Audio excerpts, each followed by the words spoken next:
সিমের বিচি দিয়ে আলু, টমেটো এবং একটা মাছের তরকারি রান্না করব।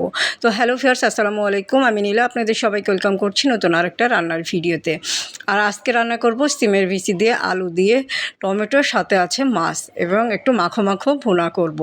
আর মাছের মাথা ছিল বাসায়, মাথা এবং লেজা, দুই রকম মাছের মাথা এবং লেজা, তো সেটা দিয়েই রান্না করব। আপনারা চাইলে যে কোনো ধরনের ফ্রেশ মাছ নিয়ে নিতে পারেন। তো প্রথমে প্রসেসটা কিভাবে কি করব, আমরা কিভাবে রান্না করি সেটা আপনাদের সাথে শেয়ার করব। খুব সিম্পল একটা রেসিপি, খেতে কিন্তু বেশ লাগবে। খুবই মজার একটা তরকারি, সিমের বিচি তরকারি। আর আমার কাছে সিমের বিচির তরকারিটা খুবই ভালো লাগে। চাইলে আপনারা সিমের বিচিটা বিচি খোসাটা ছাড়িয়ে নিতে পারেন। তো প্রথমে কড়াইয়ে তেল দিয়ে আস্ত জিরা এবং শুকনো মরিচ দিয়ে ভাজা করে নিয়ে পেঁয়াজ কুচি দিয়ে একটু নাড়াচাড়া করে নিব। এখন দিয়ে দিব হলুদ গুঁড়ো, লবণ এবং এখানে মশলা বাটা ছিল জিরা, আদা এবং মরিচ। তো 3টা মশলা বাটা ছিল, ফ্রোজেন করা ছিল, তো সেখান থেকে 1 চামচ মতো দিয়ে দিলাম। দিয়ে মশলাটাকে ভালো করে কষিয়ে নিয়ে এটার ভিতরে মশলাটা যখন কষানো হয়ে যাবে ওর ভিতরে আমরা সিমের বিচি, আলু এবং টমেটোটা দিয়ে দিব। তো সব কিছু দিয়ে একবারে ভালো করে কষিয়ে নিব। এখন দিয়ে দিচ্ছি একটু জিরা গুঁড়া এবং ধনিয়া গুঁড়া। সব মশলা দেওয়া শেষ। মশলার সাথে আলু, টমেটো, সিমের বিচি ভালো করে মাখিয়ে নিব বা নাড়াচাড়া করতে করতে কষিয়ে নিব। আর এখন একটু এক পর্যায়ে ঢাকনা দিয়ে ঢেকেও দিব একটু নাড়াচাড়ার পরে, তাহলে টমেটোটা গলে যাবে এবং আলুটাও একটু সিদ্ধ হয়ে আসবে। একদম শর্টকাট ওয়েতে রান্না করা। মশলাটাও দেখলেন শুধু তেল দিয়েই কষানো হচ্ছে, আজকে পানি দিয়েও কষানো হয়নি। এই আলু এবং টমেটো দিয়েই ভালো করে কষানো হয়ে যাবে। তো কালারটা কিন্তু কষাতে কষাতে একটু সুন্দর কালার চলে আসবে।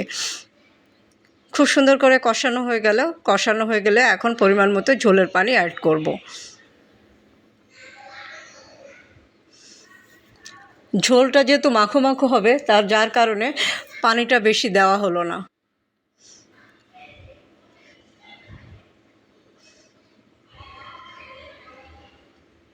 ঝোলের পানিটা ফুটে উঠলে ভেজে নেওয়া মাছগুলো দিয়ে দিব। খুব শর্টকাট ওয়েতে, সিম্পল ওয়েতে রান্নাটা করব। আর এভাবে রান্না করলে খেতে কিন্তু ভালোই লাগবে। খুব বেশি কিন্তু মশলা দেওয়া হয় না, খুবই অল্প পরিমাণ মশলা দেওয়া হয়। মাছের মাথা এবং লেজা ছিল, 2 রকম মাছের মাথা এবং লেজা, তো সেটা দিয়েই রান্না করা হলো। আমরা মাথা এবং লেজাটা একটু কম খাওয়া হয়, এই জন্য মাছের মাথা এবং লেজা জমিয়ে রাখা হয়। এখন এগুলো তো খেতেই হবে, কি করা। আর এই কারণে মাথা এবং লেজাগুলো পরবর্তীতে রান্নাটা করা হয়। এখন 2-3টা কাঁচামরিচ দিয়ে এটার সাথে আরও একটু সময় নিয়ে জাল করে নিতে হবে। ব্যাস, হয়ে গেল, রান্না কমপ্লিট। কি সুন্দর কালার এসেছে, তাই না? সিম্পল একটা তরকারি, খেতে কিন্তু বেশ হয়েছিল। আপনারা কারা কারা এভাবে খান একটু কমেন্ট করে জানাবেন। যারা কখনো এভাবে খাননি একবার একটু খেয়ে দেখতে পারেন, খেতে কিন্তু বেশ লাগবে। আর সিম্পলভাবে রান্নাটা করা হয়েছে, বাট খুবই টেস্টি হয়েছিল।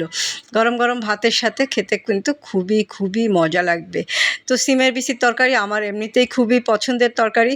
আর সিমের বিচির খোসা আমি ফেলি না, আমি সিমের বিচির খোসাটাও চিবিয়ে খেয়ে ফেলি, যার কারণে সিমের বিচি খোসা সহই রান্না করি। আপনারা চাইলে এটা খোসাটা ফেলে দিয়েও রান্না করতে পারেন, খেতে আরও ভালো লাগবে। তো আজকে পর্যন্ত।